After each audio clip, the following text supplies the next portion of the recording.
ఎందుకంటే education is the greatest leveller అనే ఉద్దేశంతో 1022 గురుకుల పాఠశాలలు పెట్టి బడుగు బలహీన వర్గాల అభివృద్ధికి భవిష్యత్ తరాలకు ఒక ప్రపంచంతో పోటీ పడే పౌరులుగా తయారు చేసే శక్తిని సంతరించుకునే విధంగా మహాత్మా జ్యోతిబా ఫూలే గారికి నివాళులు అర్పిస్తూ పెద్ద ఎత్తున గురుకుల పాఠశాలలు ఏర్పాటు చేసింది కేసీఆర్ గారి నాయకత్వం.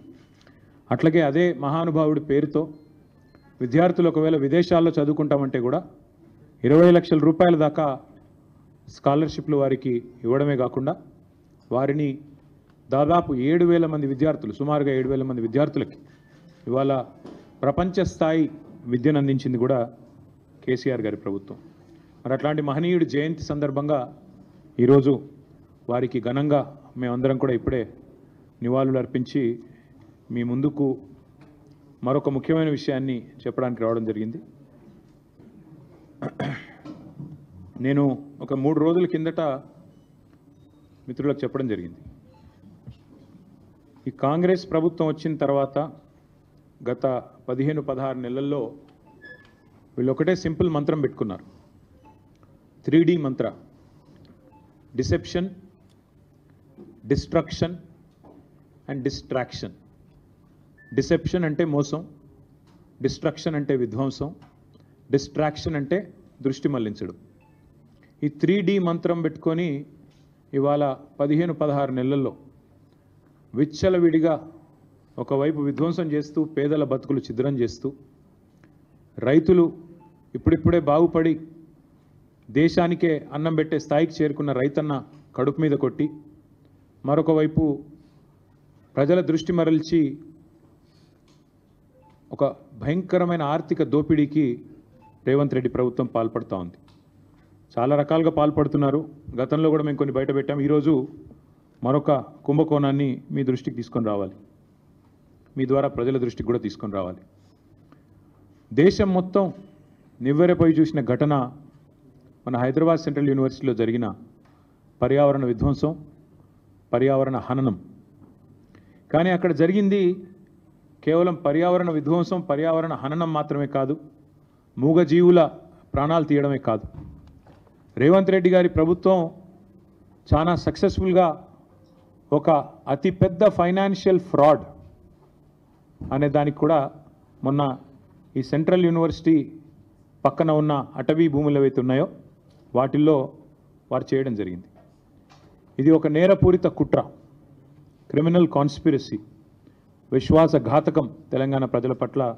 మరి అదేవిధంగా సింపుల్గా చెప్పాలి అంటే ఈ 400 ఎకరాలు ఏదైతే ఆనాడు 2004వ సంవత్సరంలో IMG భారత అనే సంస్థకి అప్పటి ప్రభుత్వం కట్టబెట్టిందో, తర్వాత వచ్చిన కాంగ్రెస్ ప్రభుత్వం ఆనాడు ఒక ఆర్డినెన్స్ ద్వారా రద్దు చేసిందో, తిరిగి దాన్ని సవాల్ చేస్తూ ఆ ప్రైవేటు వ్యక్తి ఈ భూమి విషయంలో నాకు అన్ని హక్కులు ఉన్నాయని కోర్టుకు పోతే సుదీర్ఘకాలం, దాదాపు 20 ఏళ్ళు, 19-20 ఏళ్ళు సక్సెసివ్ గవర్నమెంట్స్ ఆఫ్ ఫాట్.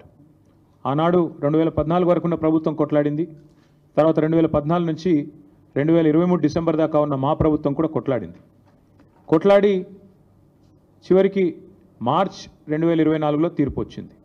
ఇది ప్రభుత్వ మరి ప్రైవేట్ వ్యక్తికి సంబంధం లేదు, ప్రభుత్వానికి మరి ఏదైతే గతంలో ఇచ్చిన ఆర్డినెన్స్ ఇచ్చారో దాన్ని సమర్థిస్తూ తీర్పు వచ్చింది. ఇవాళ వాస్తవం ఏంటి అంటే అక్కడ సహజంగానే ప్రజలు కానీ, సహజంగానే పర్యావరణవేత్తలు కానీ అక్కడ జరుగుతున్న పర్యావరణ హననం పట్ల, పర్యావరణం మీద జరుగుతున్న దాడి పట్ల విస్మయంతో, ఒక బాధతో, ఆవేదనతో అక్కడ చనిపోయిన 3 జింకల గురించి కానీ, అదేవిధంగా అక్కడ చెట్లు కొట్టేయడం గురించి కానీ, దొంగల్లాగొచ్చి అర్ధరాత్రి అపరాత్రి అని కాకుండా 100 ఎకరాల్లో వారు ఏదైతే దాడి చేసినారో ప్రభుత్వమే మరి రక్షించాల్సిన వాళ్ళే భక్షిస్తుంటే సహజంగానే ఆవేదనతో అటు HCU విద్యార్థులు కానీ, దేశవ్యాప్తంగా పర్యావరణవేత్తలు కానీ ఉద్యమం చేసినారు. కానీ దీని వెనకాల అసలు రేవంత్ రెడ్డి గారు ఇంత హడావుడి, ఇంత హంగామా ఎందుకు చేస్తున్నారు అని మేము ఆరాధిస్తే దీని వెనకాల దాదాపు 10,000 కోట్లను దోచే ఒక భారీ స్కామ్కు వారు తెరదీసినట్టుగా మాకు సమాచారం అందింది. జరిగింది ఏమంటే నిన్న హరీష్ రావు గారు మీకు చాలా వివరంగా ప్రెస్ మీట్లో కొన్ని విషయాలు చెప్పారు. ఎట్లా ఈ ప్రభుత్వం సుప్రీంకోర్టు గైడ్లైన్స్ని తుంగలో దొక్కుతోంది, సుప్రీంకోర్టు తీర్పులను బేఖాతరు చేస్తోంది, ఎట్లా వాల్టా చట్టాన్ని ఉల్లంఘించింది, ఎట్లా ఫారెస్ట్ యాక్ట్ని కూడా ఫారెస్ట్ కన్జర్వేషన్ యాక్ట్ని కూడా ఎట్లా ఉల్లంఘించింది, ఈ అన్ని విషయాలు కూడా నిన్న వారు చాలా వివరంగా చెప్పారు. నేను వాటి జోలికి పోను. కానీ నేను చెప్పేది ఒక సరికొత్త ఆర్థిక నేరానికి ఏదైతే రేవంత్ రెడ్డి ప్రభుత్వం తెరలేపిందో, ఒక గోల్మాల్ ఏదైతే చేస్తూ ఉందో దాని విషయాల్లో నేను మీకు కొన్ని విషయాలు చెప్పాలనుకుంటా ఉన్నాను. ఎక్కడ స్టార్ట్ అయింది అసలు ఈ కుంభకోణం అంతా కూడా? అసలు ఇందాక నేను చెప్పినట్టు ఈ భూమి ఏదైతే ఉన్నదో, ఈ 400 ఎకరాల అడవి భూమి అనే మాట నేను చాలా స్పష్టంగా అటవీ భూమి అనే మాట పూర్తిగా ఉన్న అవగాహనతో మాట్లాడుతున్నా. అది కూడా చాలా స్పష్టంగా సుప్రీంకోర్టు తీర్పుల ఆధారంగా మాట్లాడుతూ ఉన్నాను. ఎందుకంటే నిన్న హరీష్ రావు గారు మీకు చెప్పారు, మీరు చూశారు. సుప్రీంకోర్టు 1996లోనే, అంటే దాదాపు 30 ఏళ్ల కిందటనే స్పష్టమైన తీర్పు ఇచ్చింది. అడవి అని ప్రత్యేకంగా రిజర్వ్ ఫారెస్ట్ అని డిక్లేర్ చేయకపోయినా అడవులకు ఉండాల్సిన లక్షణాలు ఉంటే, 0.4 క్యానపీ ఉంటే ఖచ్చితంగా అది ప్రైవేట్ ల్యాండ్ అయినా ఓనర్షిప్ ఎవరిదైనా ఖచ్చితంగా దాని అటవీ భూమిగానే గుర్తించాలి అని సుప్రీంకోర్టు తీర్పు ఇవ్వడమే కాకుండా సుప్రీంకోర్టు రాష్ట్ర ప్రభుత్వాలకు ఆదేశం కూడా ఇచ్చింది. ఏమని? మీ దగ్గర సుప్రీంకోర్టు తీర్పుకు అనుకూలంగా ఓనర్షిప్ ఎవరిదున్నా అట్లాంటి భూములు ఎక్కడెక్కడ ఉన్నాయి లెక్క తీయండి, దాన్ని రిజర్వ్ ఫారెస్ట్గా ఆల్రెడీ డిక్లేర్ చేసి ఉన్నా చేయకపోయినా ఆ లిస్టు మాకు పంపించండి అంటే, ఇక్కడ కూడా మన తెలంగాణ ప్రభుత్వం కూడా, రేవంత్ రెడ్డి ప్రభుత్వం కూడా సుప్రీంకోర్టు ఆదేశాలకు అనుగుణంగా ఒక కమిటీని కూడా ఏర్పాటు చేసింది ఆ స్థలాలను గుర్తించడానికి. అందుకే 0.4 క్యానపీ ఉన్న ఈ భూమి ఖచ్చితంగా అటవీ భూమి. మీరు చూస్తారు, సుప్రీంకోర్టు ఆల్రెడీ దాన్ని అటవీ భూమిగానే చెప్పింది. మన జస్టిస్ గవాయ్ గారు కూడా చెప్పారు. ఫారెస్ట్ కన్జర్వేషన్ యాక్ట్ 1980 ప్రకారం రేవంత్ రెడ్డి గారు చేసిన అతిపెద్ద ఫైనాన్షియల్ ఫ్రాడ్ ఏంటి అంటే, ఒక అటవీ భూమిని ఇవాళ తాకట్టు పెట్టడం లేదా అమ్మడం, ఆ అధికారం గవర్నమెంట్ కూడా లేదు. మీకు తెలుసు, పోడు పట్టాలు మేము ఇచ్చాం గతంలో. పోడు పట్టాలు కూడా మీకు తెలుసు, ROFR కింద పోడు పట్టాలు కూడా they won't give you complete rights on the land. మీరు దాన్ని అక్కడ సాగు చేసుకున్న దానికి అవకాశం ఉంటుంది, పొజిషన్కి అవకాశం ఉంటుంది తప్ప ఓనర్షిప్ ఉండదు, దాన్ని అమ్మేదానికి అవకాశం ఉండదు పోడు పట్టా విషయంలో కూడా. అట్లాగే ఈ అటవీ భూమి ఏదైతే ఉందో, అడవి లక్షణాలు కలిగి ఉన్న భూమి ఏదైతే ఉందో, 1980 ఫారెస్ట్ కన్జర్వేషన్ యాక్ట్ ప్రకారం ఇది మొత్తం రేవంత్ రెడ్డి గారికి తెలుసు. ఆయనకు తెలియదని కాదు, ఆయనకు తెలియకుండా జరిగింది అనడానికి కూడా లేదు. ఇక్కడ ఇంపార్టెంట్ ఇష్యూస్ 2-3 నేను మీకు స్పష్టంగా చెప్తాను. ఒకటి, ఎలాంటి ఎన్వైరన్మెంటల్ ఇంపాక్ట్ అసెస్మెంట్ జరగలేదు అని చెప్పి మరి అటవీ శాఖ అనుమతి లేదు, ఎన్వైరన్మెంటల్ ఇంపాక్ట్ అసెస్మెంట్ లేదు, ఇంకా ట్రాన్స్ఫర్ కూడా టైటిల్ది పూర్తిగా కాలేదు. అయినప్పటికీ ఫైనాన్షియల్ ఇన్స్టిట్యూషన్స్ని వెంటనే ఆగమేఘాల మీద ప్రభావితం చేసి ప్రభుత్వ అధికారులు మరి మిస్లీడ్ చేసినారా, ముఖ్యమంత్రి వాళ్ళని డైరెక్ట్ చేసినారా తెలియదు, మరి ఒక భారీ ఆర్థిక నేరానికి పాల్పడ్డారు. ఎట్లా చేసినారు ఇది? ముఖ్యమంత్రి గారికి ఒక బీజేపీ ఎంపీ పూర్తి స్థాయిలో వెనుక ఉండి సహకరించి ఒక బ్రోకర్ కంపెనీని తీసుకొచ్చారు. ఆ కంపెనీ పేరు Trust Investment Advisers Private Limited అనే పేరుకు మర్చెంట్ బ్యాంకర్, బట్ చేసేది బ్రోకరేజ్. వారు ఈ కాన్సెప్ట్ వారికి చెప్పారు, మీకు FRBMను బైపాస్ చేస్తూ మీకు డబ్బులు తెచ్చిస్తాము, మీరు దానికి గాను మాకు డబ్బులు ఇవ్వండి, ఆ తర్వాత మీ ఇష్టం ఉన్న వాళ్ళకు భూములు అమ్ముకోండి. ఇది ఓవరాల్గా స్కీమ్. దీనిలో అన్ని నిబంధనలు మొత్తం అన్ని చట్టాలు, నిబంధనలు, సుప్రీంకోర్టు తీర్పులు అన్నిటినీ తుంగలో దొక్కారు. RBI గైడ్లైన్స్ను కూడా తుంగలో దొక్కారు. ఎట్లా? I will explain to you. ఈ ట్రస్ట్ ఇన్వెస్ట్మెంట్ అడ్వైజర్ అనే కంపెనీ వారికి రాష్ట్ర ప్రభుత్వం ఇప్పటికే 170 కోట్లు, దాదాపు 170 కోట్లు, 169 కోట్ల చిల్లర వారు ఇప్పటికే లంచం రూపంలో చెల్లించారు. వాళ్ళు సరే దాని కమిషన్ అంటారు, నేనైతే పక్కా చేసింది నేరం కాబట్టి లంచమనే అంటున్నా. ఆ ట్రస్ట్ ఇన్వెస్ట్మెంట్ అడ్వైజర్ వాళ్ళు ఇంకొక ఫైనాన్షియల్ అడ్వైజరీ సర్వీసెస్ ఫామ్ని ముంగడ పెట్టారు. బీకన్ ట్రస్టీషిప్ అనే కంపెనీని రంగంలో దించారు. ఇదంతా కూడా ఏంటంటే ఒక స్కీమ్ ప్రకారం. ఇక్కడ ఇంపార్టెంట్ పాయింట్, పేరుకు పోయిన సంవత్సరమే రాష్ట్ర ప్రభుత్వం మాకు సుప్రీంకోర్టు తీర్పు రాగానే ఈ భూమిని మేము 75 కోట్లు పర్ ఎకరం మేము TGIACకి బదలాయిస్తున్నామని చెప్పి ఒక జీవో ఇచ్చింది. కానీ జీవో మాత్రమే ఇచ్చింది తప్ప ఆ ల్యాండ్ను ఏలియనేషన్ చేయలేదు, సేల్ డీడ్ చేయలేదు, మ్యూటేషన్ కూడా కాలేదు. అయినప్పటికీ తనకు చెందని భూమి, మ్యూటేషన్ అయితేనే నీ పేరు మీదకి ఓనర్షిప్ వస్తేనే ఆ ల్యాండ్ నీదన్నట్టు లెక్క. ఇప్పుడు HC కూడా అదే అంటున్నారు కదా, హెచ్సియుకి ల్యాండే లేదు, హెచ్సియు ల్యాండ్స్ అన్ని మావే అని గవర్నమెంట్ ఎందుకంటుంది? ఎందుకంటే మ్యూటేషన్ కాలేదు కాబట్టి, ఇంకా రికార్డ్స్ ప్రకారం నాదే ప్రభుత్వ భూమి అని ఈరోజు కూడా ప్రభుత్వం అదే వాదన చేస్తూ ఉంది. ఇవాళ ఇక్కడ కూడా అక్షరాల అదే జరిగింది. జనరల్గా ఇప్పుడు ఉదాహరణకి మీరు ఎవరైనా సరే వ్యక్తిగతంగా మనం ఒక ప్రాపర్టీ, మనకు ఒక ఇల్లో ఫ్లాట్ ఉందనుకోండి, లేదా ఒక ప్లాట్ ఉందనుకోండి, దాని మీద లోన్ తీసుకోవాలనుకుంటున్నారు తనఖా పెట్టి. జనరల్గా ప్రాసెస్ ఏముంటుంది? ఆ ఏరియాలో మీరు ఫలానా ఏరియాలో మీకు ఒక ఫ్లాట్ ఉంది, దాని యొక్క రిజిస్టర్డ్ వాల్యూ ఎంత, మీరు రిజిస్టర్ చేసుకున్నప్పుడు ప్రభుత్వానికి ఏ రిజిస్ట్రేషన్ రేట్ ప్రకారం మీరు డబ్బులు కట్టారు, స్టాంప్ డ్యూటీ ఎంత కట్టారు, దాన్ని బట్టి రిజిస్టర్డ్ వాల్యూ ఎంత. కాకపోతే జనరల్గా ఏముంటుంది, రిజిస్టర్డ్ వాల్యూకి జనరల్గా మార్కెట్ వాల్యూకి ఉండే కొంత అంతరం ఉంటుంది. ఆ మార్కెట్ వాల్యూ ఎంత, దాన్ని బేస్ చేసుకొని మీకు అల్టిమేట్గా లోను ఇస్తారు. ఎందుకంటే దాన్ని తనఖా పెట్టుకోనో లేకపోతే దాన్ని గ్యారంటీ కింద పెట్టుకొని మీకు ఇస్తారు. ఇక్కడ ఏం జరిగింది ఈ విషయంలో? ఒకటి కాదు, రెండు కాదు, అన్నిటినీ తుంగలో దొక్కుతూ ఈ ఫారెస్ట్ యాక్ట్ కానీ ఇందాక నేను చెప్పినట్టు అసలు ఓనర్షిప్ లేదన్న విషయం పక్కన పెట్టి TGIAC has no ownership of the land. TGIAC ఒక పేరుకు ఒక జీవో ఇచ్చారు తప్ప ఇంతవరకు సేల్ డీడ్ కాలేదు, ఎలినేషన్ కాలేదు, మ్యూటేషన్ కాలేదు. TGIAC is not the owner of the land. కానీ ఆ ల్యాండ్ను టీజీఐఏసీ, ఇక్కడ నేను ఊరికనేది మాట్లాడట్లేదు, this is the stamps and registrations department statement of encumbrance. ఏదైతే రేవంత్ రెడ్డి గారి ప్రభుత్వం ఈ భూములు తనకి కాకపోయినప్పటికీ ఏదైతే టీజీఐఏసీ ఆ బీకన్ అనే కంపెనీకి రాసిచ్చేసిందో దానికి సంబంధించిన వివరాలు, ఈసీ ఎన్కంబరెన్స్ మీరు కూడా దొరుకుతుంది, ఆన్లైన్ ఎతికితే మీకు కూడా వెంటనే దొరుకుతుంది. తనది కాదు భూమి, కేవలం జీవో ఉంది తప్ప ఈరోజు వరకు సేల్ డీడ్ కాలేదు, మ్యూటేషన్ కాలేదు.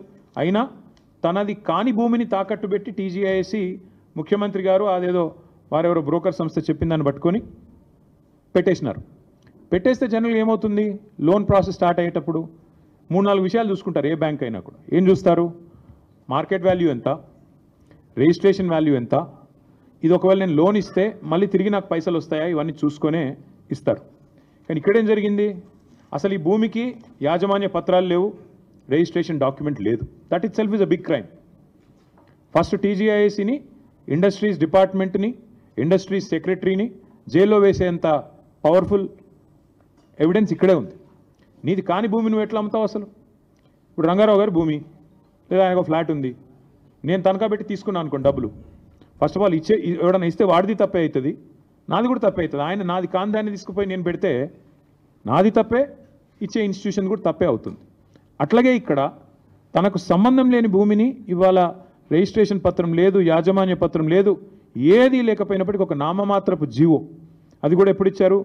26/6/2024లో జీవో నెంబర్ 54 ప్రకారం ఇచ్చేస్తున్నాం భూములు అని చెప్పి పేపర్ మీద మాత్రం ఇచ్చేసినారు. పేపర్ మీద తప్ప తర్వాత ఫాలో అప్ లేదు, సేల్ డీడ్ లేదు, రిజిస్ట్రేషన్ లేదు, మ్యూటేషన్ లేదు, ఏది జరగలేదు. కేవలం టైటిల్ ట్రాన్స్ఫర్ కూడా కాకుండానే నాది అని టీజీఐఏసీ బ్యాంకుల దగ్గరికి, బ్రోకర్ల దగ్గరికి పోయింది. That is the biggest crime number 1. రెండవది, ఈ మోసపూరితమైన ఈ ఫైనాన్షియల్ ట్రాన్సాక్షన్ని ఆమోదించడం రెండో కుంభకోణం. అసలు సరే వీళ్ళు తప్పు చేస్తున్నారు, టీజీఐఏసీ వాళ్ళు నాది కాని భూమి పెడుతున్నారు, ఇచ్చేవాడికన్నా బుద్ధి ఉండాలి కదా, చూసుకోవాలి కదా, డ్యూ డిలిజెన్స్ చేయాలి కదా. కానీ ఆగమేఘాల మీద అసలు టైటిల్ చూడకుండా, ఓనర్షిప్ ఉందా లేదా చూడకుండా, ఈ మధ్యలో కూడా బ్రోకర్ ట్రస్ట్ అనేవాడు చెప్పాడు కాబట్టి బీకన్ అనే వాడికి ట్రాన్స్ఫర్ చేస్తూ టీఎస్ఐసి రాసిచ్చింది, వాళ్ళు తీసుకున్నారు. ఐసిఐసిఐ బ్యాంకు 10,000 కోట్లకు ఇచ్చేశారు. ఇక్కడ ఇంకా విచిత్రం ఏంటంటే ఈరోజు రిజిస్ట్రేషన్ డిపార్ట్మెంట్ ప్రకారం, స్టాంప్స్ అండ్ రిజిస్ట్రేషన్స్ డిపార్ట్మెంట్ ప్రకారం ఆ ఏరియాలో కంచే గచ్చిబౌలి ఏరియాలో గజం విలువ 26,900. అంటే మొత్తం 400 ఎకరాలను మీరు గజాల వారీగా కొలిస్తే మొత్తం as per the government record 5,239,84,84 మాత్రమే.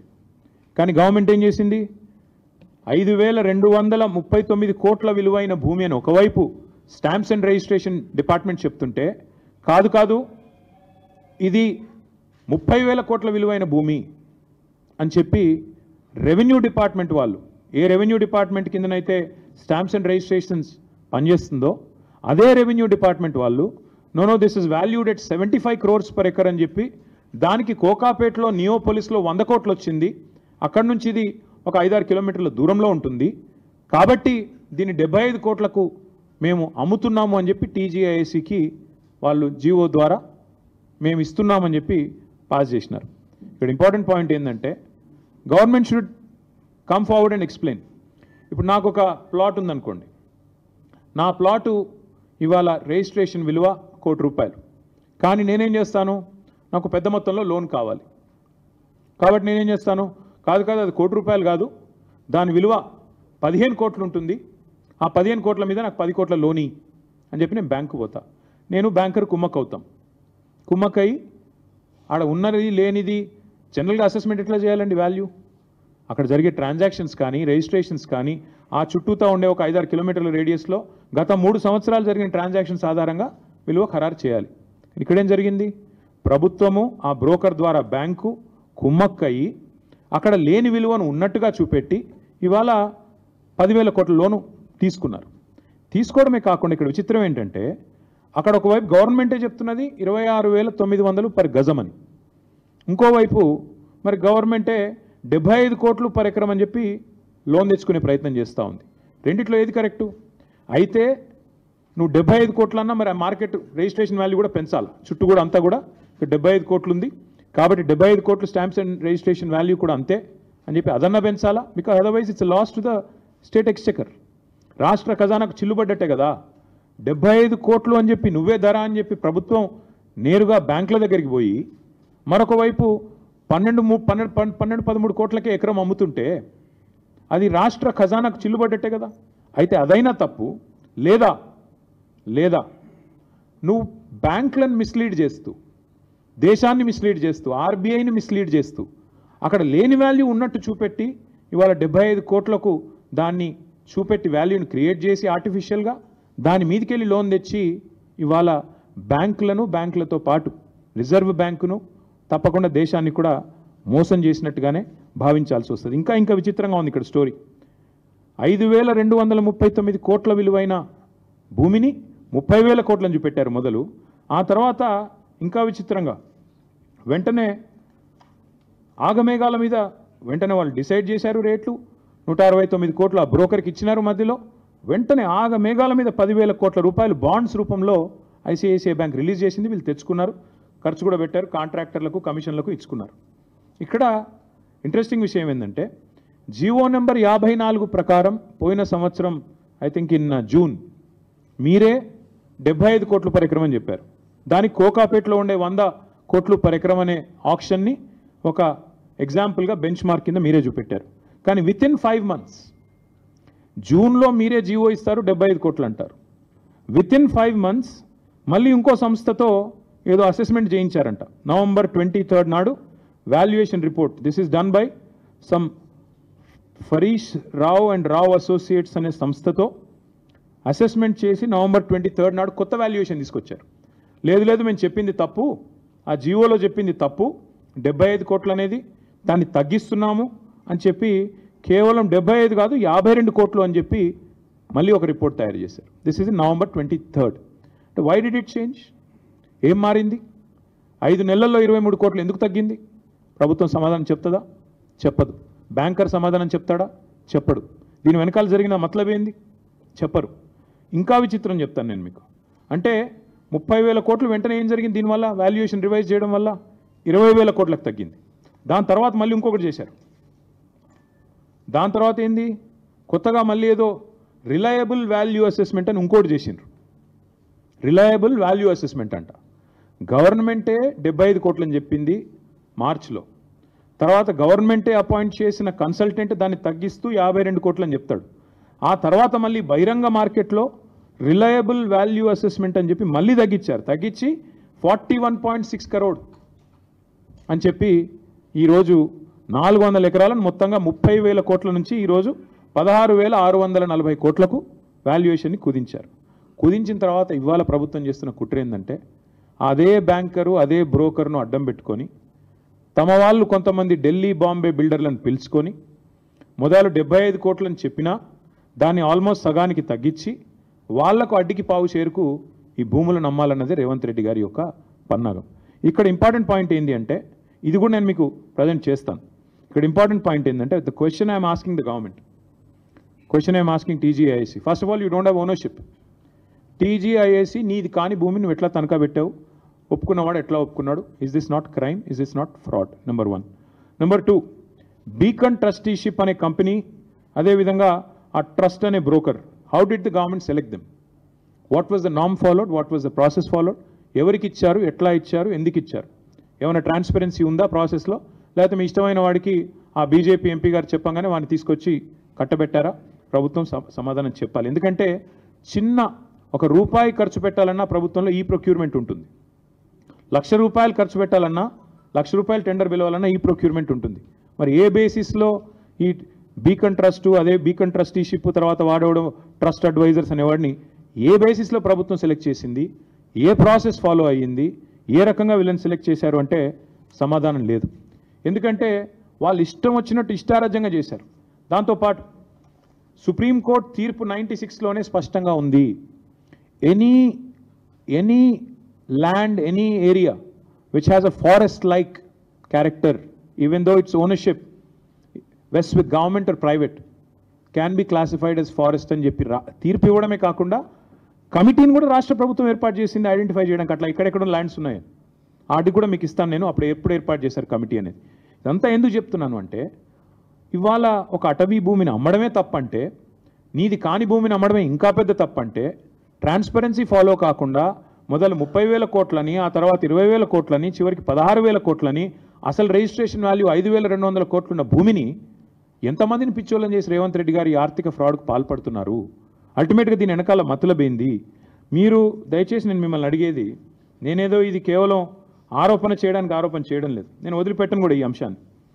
దీన్ని మేము ఇవాళ I'm writing to the governor of Reserve Bank of India, I'm also writing to the Serious fraud Investigation Office, Ministry of Corporate Affairs, Government of India.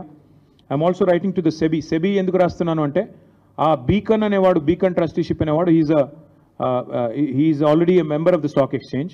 అట్లాగే we are writing to the Central Vigilance Commission and we are also writing to the Central Bureau of investigation.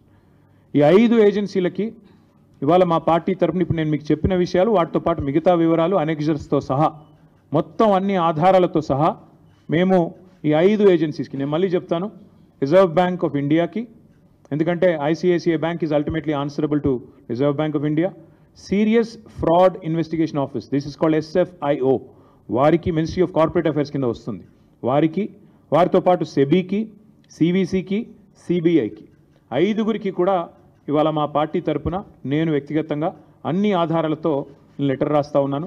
ఖచ్చితంగా investigate చేయాలని చెప్పి కూడా నేను వారిని కోరుతా ఉన్నా.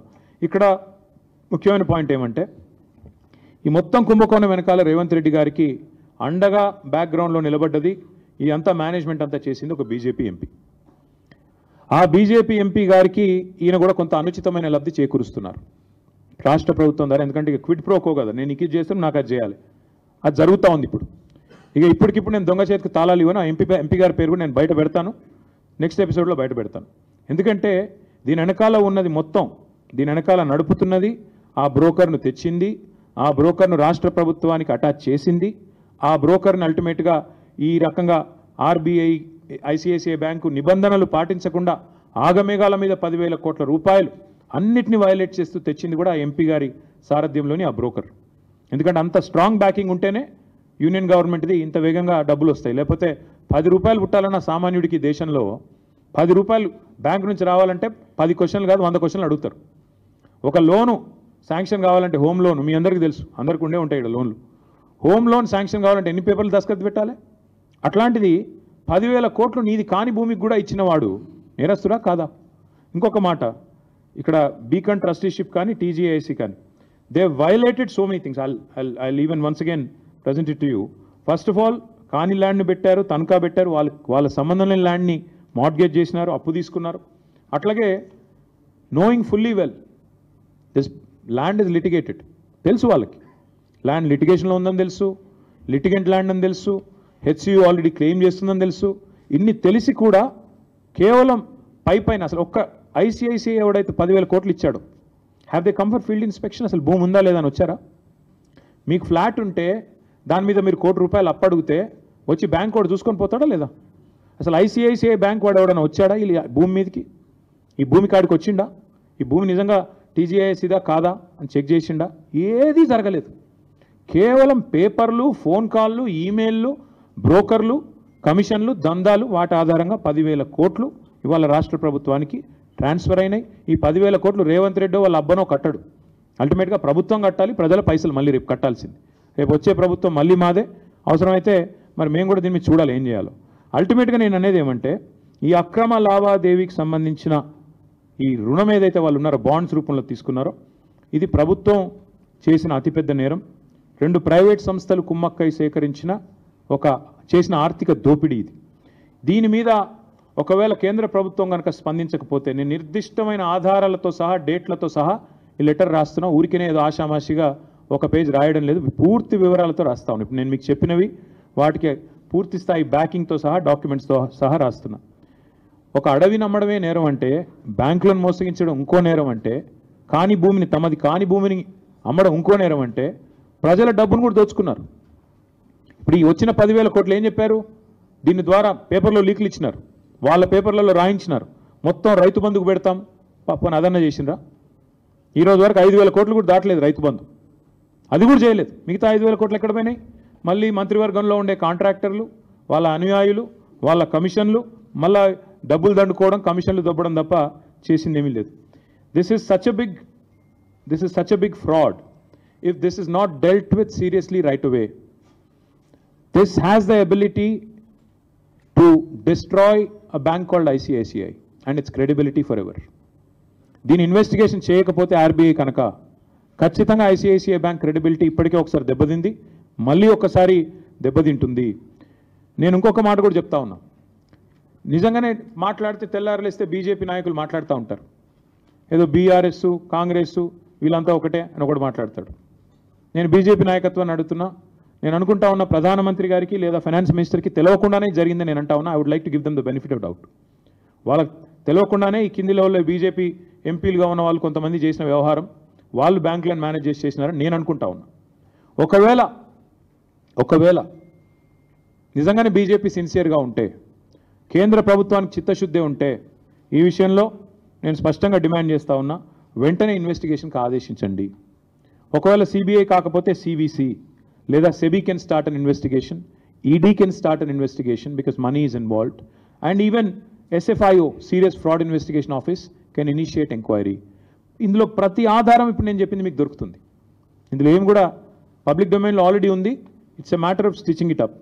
ఖచ్చితంగా ముఖ్యమంత్రి గారు, ఆయన ప్రభుత్వం తీసుకొచ్చిన ఒత్తిడి, అదేవిధంగా ఈ వ్యవహారంలో బ్యాంకు పాత్ర, how did the broker violate all these procedural issues, ఇవన్నీ వైలేట్ చేస్తూ కనీసం ఆ భూమిలో కాలు పెట్టకుండా 10,000 కోట్లు ఇవ్వడం అంటే, ఒక సామాన్యుడికైతేనేమో ఈ దేశంలో శల్య పరీక్షలాగా 100 పరీక్షలు ఉంటాయి ఒక రూపాయి లోన్ ఇవ్వాలంటే. కానీ 10,000 కోట్ల లోన్ ఇచ్చేటప్పుడు ఆ భూమి నీదా కాదా చూసుకోకుండా లోన్ ఇచ్చారంటే ఇంతకు మించిన ఫ్రాడ్ ఏదైనా ఉంటుందా? అందుకే we demand and will not leave it at this. నేను ఖచ్చితంగా చెప్తున్నాను, ఈ వ్యవహారాన్ని ఇక్కడితో వదిలిపెట్టం. ఎందుకంటే రేవంత్ రెడ్డి గారు తెర తీసింది ఈ 400 కోట్లకే కాదు. మన అసెంబ్లీలో మా సభ్యులు అడిగినారు ప్రశ్న, ఇంకా ఏమేమి భూములు అమ్ముతారని. ఇదే బ్రోకర్ ఎవడైతే ట్రస్ట్ అడ్వైజర్ ఎవడో ఉన్నాడో వాడికి HMDA భూములు కూడా అప్పచెప్పారు. 60,000 కోట్ల విలువ చేసే భూములు వాడికి అప్పచెప్పారు. సో దీనికి ఇక్కడితో అడ్డుకట్ట వేయకపోతే ఇంకొక 60,000 కోట్ల దోపిడీకి కూడా రేవంత్ రెడ్డి గారి ప్రభుత్వం ఆల్రెడీ స్కెచ్ చేసింది, తెరదీసింది, రెడీగా ఉన్నారు. ఇది మాది కాదు, కావాలంటే అసెంబ్లీ ఆన్సర్ కూడా నేను మీకు పంపిస్తాను, మీరు చూసుకోవచ్చు. 60,000 కోట్ల విలువ చేసే HMDA భూములను కూడా ఇదే బీకన్ ట్రస్టీషిప్, అదేవిధంగా ఆ ఫ్రాడ్ ట్రస్ట్ అడ్వైజర్ ఎవరు ఉన్నారు వాళ్ళిద్దరిని కూడా మరి అప్పచెప్పి వాళ్ళ ద్వారా దోపిడీకి పాల్పడే ఆలోచనలో రేవంత్ రెడ్డి ప్రభుత్వం ఉంది. We demand that union finance ministry ask RBI to investigate this matter. వెంటనే సీరియస్ ఫ్రాడ్ ఇన్వెస్టిగేషన్ ఏజెన్సీ దిగాలి ఇందులోకి. SEBI also should focus on this. 100% ఈ Beacon Trusteeship and Trust Investment అనే సంస్థలని వెంటనే నిషేధం విధించాలి till further enquiry. We demand that all financial transactions of these 2 agencies and these 2 institutions be suspended with immediate effect because they have committed a massive fraud. అట్లాగే ఈ చట్టవిరుద్ధమైన bonds ఏవైతే వీళ్ళు తీసుకొని 10,000 కోట్లు కుంభకోణానికి తెరదీశారో వాటిని కూడా RBI వెంటనే రద్దు చేయాలని చెప్పి కూడా మేము డిమాండ్ చేస్తున్నాం. తప్పకుండా ఒకవేళ కేంద్ర ప్రభుత్వం స్పందించకపోతే మేమేమనుకోవాల్సి వస్తుందంటే ముమ్మాటికి ఇద్దరు కుమ్మక్కై చేస్తున్నారు అనుకోవాల్సి వస్తుంది. నిజంగా బీజేపీకి చిత్తశుద్ధి ఉంటే, కేంద్ర ప్రభుత్వానికి చిత్తశుద్ధి ఉంటే మీరు వెంటనే స్పందించండి. నిజంగానే మీకు ఈ వ్యవహారంతో సంబంధం లేకపోతే, నిజంగానే ఈ వ్యవహారంలో మీరు నిక్కచ్చిగా ఉన్నట్టయితే వచ్చి ఆందోళన చేశారు కదా, హెచ్సియు భూములు అమ్మొద్దు అది అని చెప్పి ధర్మేంద్ర ప్రధాన్ గారు ఉత్తరం రాసినారు. తర్వాత ఏబీవీపీ వాళ్ళు గొడవ చేశారు. తర్వాత ఎమ్మెల్యేలు కూడా అరెస్ట్ అయ్యారు బీజేపీ వాళ్ళు. మరి if you are serious then immediately call for an enquiry. లేకపోతే ప్రజలు ఖచ్చితంగా ఇద్దరు కలిసే చేస్తున్నారు ఇది అనుకునే ప్రమాదం ఉంది. అందుకే this letter details out everything. నేను బీజేపీ ఎంపీ గారు అంటున్నాను, పేరు చెప్పట్లేదని మీ వాళ్ళు కొంతమంది క్వశ్చన్ మార్క్ ఫేస్ పెట్టున్నారు. వారికి నేను చెప్పేది ఏమంటే, ఆ ఎంపీ గారికి రేవంత్ రెడ్డి గారు కొన్ని లాభాలు చేయబోతున్నారు. చేసిన తర్వాత క్విడ్ ప్రో కో ఏంటిని నేను ఎస్టాబ్లిష్ చేస్తూ మీ ముందుకు వస్తాను. So till such time we're demanding, and if government does not respond I'm going to a court. ఖచ్చితంగా కోర్టుకి పోతాము.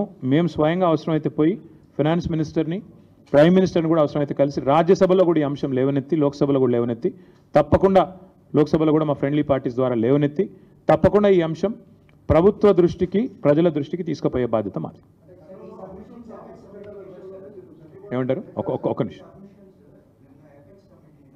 Apex committee had come to determine whether or not, apex కమిటీకి మేము డీటెయిల్డ్గా నేను హరీష్ రావు గారి నేతృత్వంలో, సబితా గారి నేతృత్వంలో, ఆర్ఎస్ ప్రవీణ్ కుమార్ గారు, ఇంకా ఇతర పెద్దలందరూ, శ్రవణ్ గారు అందరూ పోయి చాలా వివరంగా చాలాసేపు చాలా విషయాలు చెప్పారు. అందులో ఎట్లా ప్రభుత్వం ఎందుకంటే నేను వచ్చిన apex committee chairman is an IFS officer, forest service officer. వారు వచ్చింది ఎన్వైర్న్మెంట్ యాంగిల్లో. అందుకే నేను అక్కడ ఫైనాన్షియల్ ఫ్రాడ్ గురించి వారికి చెప్పలేదు. వారు వచ్చింది కేవలం సుప్రీంకోర్టు గ్రీన్ బెంచ్ చేసిన కమిటీ, అది ఎంపవర్డ్ కమిటీ.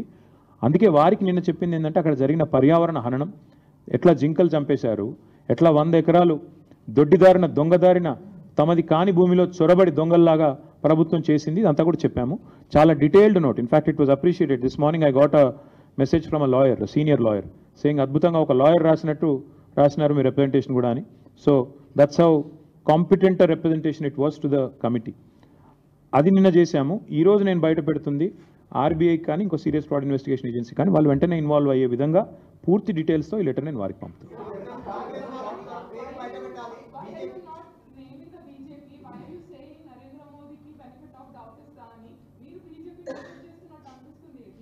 అంటే శిక్ష వేసే ముందు ఎప్పుడైనా కూడా you have to give somebody some time. ఒకవేళ నిజంగానే ఇన్వెస్టిగేషన్ ఆర్డర్ చేయలేదనుకోండి, then we have to say okay, obviously కలిసి కుమ్మక్క ఉన్నారు కాబట్టి రేవంత్ రెడ్డిని, ఇప్పుడు నేను సింపుల్ మా I'm asking you this and I'm asking through the media, I'm asking BJP as well. Narendra Modi గారు పార్లమెంట్ ఎన్నికల ప్రచారానికి వచ్చారు. వచ్చినప్పుడు ఇక్కడ ఆర్ఆర్ ట్యాక్స్ వసూలు అవుతుందని చెప్పారు. Rahul Revanth tax per square feet, సరే ఆయన ఎంత చెప్పారు నాకు గుర్తులేదు కానీ 200 రూపాయలు వసూలు చేస్తున్నారంట. Friends and family benefit package ఏదో ఉందంట, అక్కడ 100 రూపాయలంట. అది జరుగుతుందని మోడీ గారు చెప్పారు, ప్రధానమంత్రి. వచ్చిన తర్వాత మరి ఇప్పటికీ పార్లమెంట్ ఎలక్షన్స్ అయిపోయి దాదాపు సంవత్సరం అయినట్టుంది, జీరో యాక్షన్. అమృత్ స్కామ్లో రేవంత్ రెడ్డి గారి బావమరిదికి డైరెక్ట్గా 1137 కోట్లు, Amrit is central government scheme, డబ్బులు దారి మళ్లించారు, తప్పుడు పని చేశారని చెప్పి నేను ఆధారాలతో సహా యూనియన్ అర్బన్ డెవలప్మెంట్ మినిస్ట్రీకి నేను పోయి కంప్లైంట్ చేశాను, మనోహర్ లాల్ ఖట్టర్ గారికి, జీరో యాక్షన్. అట్లాగే ఈరోజు ఈడీ పొంగులేటి శ్రీనివాసరెడ్డి గారు తెలంగాణ రెవెన్యూ మినిస్టర్ ఇంటి మీద రైడ్ అయితే ఇప్పటికి దాదాపు 6 నెలలు అయింది. ఈడీ మాట్లాడదు, పొంగులేటి మాట్లాడాడు, అది అట్లాగే ఉంది. సో ఇది కూడా అదే కోవలో కలిపేసి కాంగ్రెస్ బీజేపీ ఒకరినొకరు కాపాడుకుంటూ పనిచేస్తారా, లేదా నిజంగానే ఇన్వెస్టిగేషన్ ఆర్డర్ చేసి కాదు మేము నిజాయితీగా ఉన్నాం, కాంగ్రెస్ ప్రభుత్వం చేసిన ఈ ఆర్థిక దోపిడీ విషయంలో మేము సీరియస్గా ఉన్నామని రుజువు చేసుకుంటారా? Let us give them the benefit of doubt and also some time. If they don't come forward for an investigation, maybe within 1 week, 10 days, I'll go personally and complain. అప్పుడు కూడా స్పందించకపోతే అల్టిమేట్ డెమోక్రసీలో ప్రజాకోర్టే పెద్ద కోర్టు, ఆడికే పోతాం, ఆడనే చెప్తాం ఇద్దరు దొంగలు తోడు దొంగలు కుమ్మక్కైనారని చెప్తాం. ఏముంది అందులో? అంత టెన్షన్ ఎందుకు బ్రదర్? దొంగ చేతికి నేను ఇప్పుడు తాళాలు ఇవ్వదలుచుకోలేదు, దొంగ అని చెప్తున్నా. ఆయనకు తెలుసు నేను ఎవరి గురించి మాట్లాడుతున్నా, ఆయనకు తెలుసు. ఒక్క నిమిషం తొందరపడకండి. దొంగ చేతికి తాళాలు నేను ఇప్పుడే ఇవ్వదలుచుకోలేదు. ఆయన ఎవరో ఆయనకు తెలుసు, రేవంత్ రెడ్డికి కూడా తెలుసు. ఇంకా నేను ఎక్కువ చెప్తే మీకు కూడా క్లూ వచ్చేస్తుంది, మీరు పట్టేస్తారు. మీరు చాలా తెలివైన వాళ్ళు ముందే.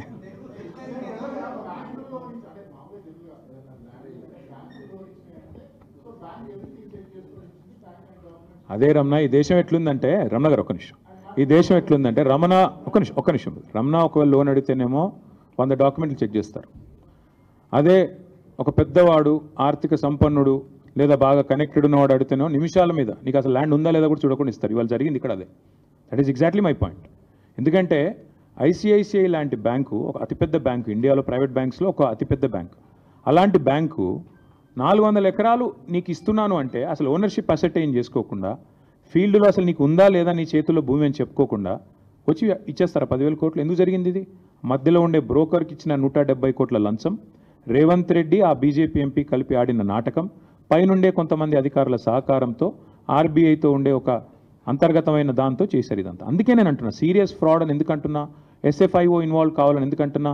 10,000 కోట్ల ధనం ఇవాళ ఐసిఐసిఐ ఇవ్వడము తప్పు, అది కూడా నాది కాని భూమిని నేను తనఖా పెట్టడమే తప్పు కదా. కాబట్టే ఇవాళ we're asking for an enquiry. చేస్తారా లేదా సస్తారా వాళ్ళ ఇష్టం. అది I think that is something we have to wait and see. Diwakar గారు, ఒక దివాకర్ గారు.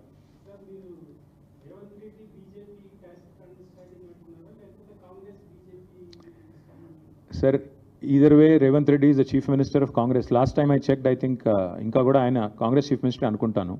కొంతమంది వాళ్ళ పార్టీ ఎమ్మెల్యేలు అనుకోవట్లేదు కానీ ఇంకా అనుకుంటున్నాను నేనైతే. కాబట్టి మరి I think it's a direct collusion at the highest level. Chief Minister's office guiding this whole thing. And this sort of fraud being perpetrated on the people and hoisted on the country, this will lead to so many other things. Again, I'm saying this with utmost responsibility, Divakar Garu. If this is not nipped in the bud, this will actually lead to the collapse of ICICI Bank. I'm saying this with utmost responsibility. ఎందుకంటే ఊరికే చెప్పట్లేదు నేను. 10,000 కోట్లు అట్లా యాదృచ్ఛికంగా ఊరికే ఎవరు అట్లా ఇచ్చేయరు, అట్లా ఇచ్చేయరు నార్మల్ కోర్సులో. కానీ ఇక్కడ ఇస్తున్నారు అంటే దీని వెనకాల ఎంత పెద్ద కుంభకోణం ఉందో దాన్ని బట్టి మీరు అర్థం చేసుకోండి.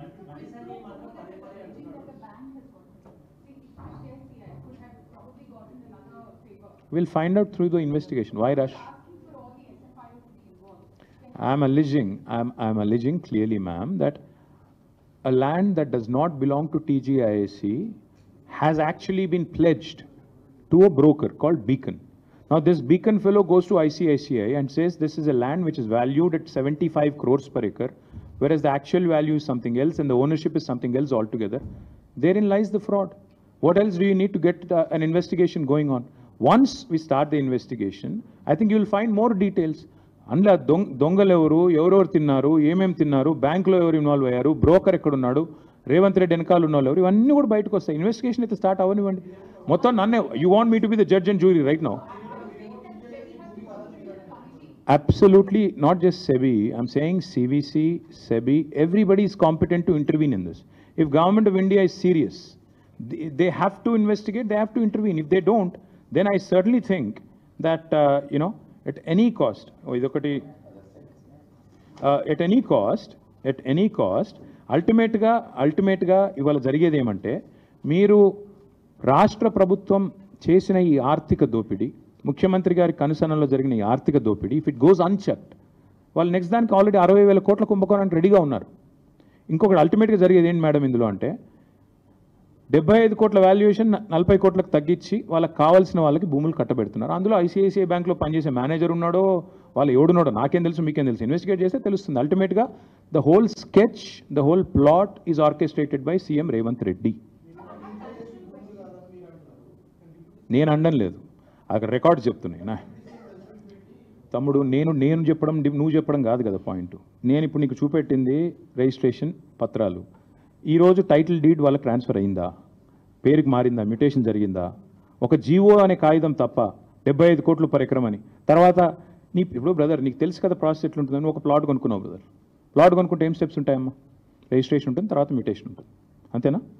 సేల్ అగ్రిమెంటు, సేల్ డీడీ అని జరగాలి. జరిగిన తర్వాతనే ఫైనల్గా నీకు నీ పాస్బుక్లోకి ఎక్కుతుంది.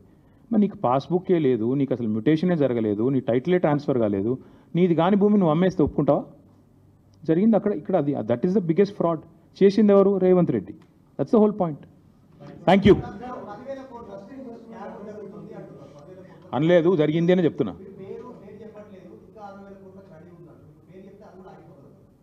తమ్ముడు నువ్వు తొందర ఎందుకు పడుతున్నావు ప్రతిదానికి?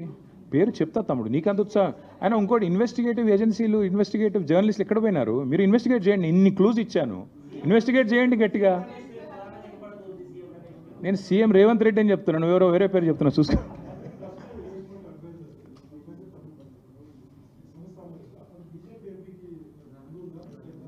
ఇన్వెస్టిగేటివ్ జర్నలిజం ఎందుకయ్యా నాకు అర్థం కాదు. జర్నలిజం స్కూల్లో ఏం చదువుకున్నారు? గట్టిగా ఇన్వెస్టిగేట్ చేయండి.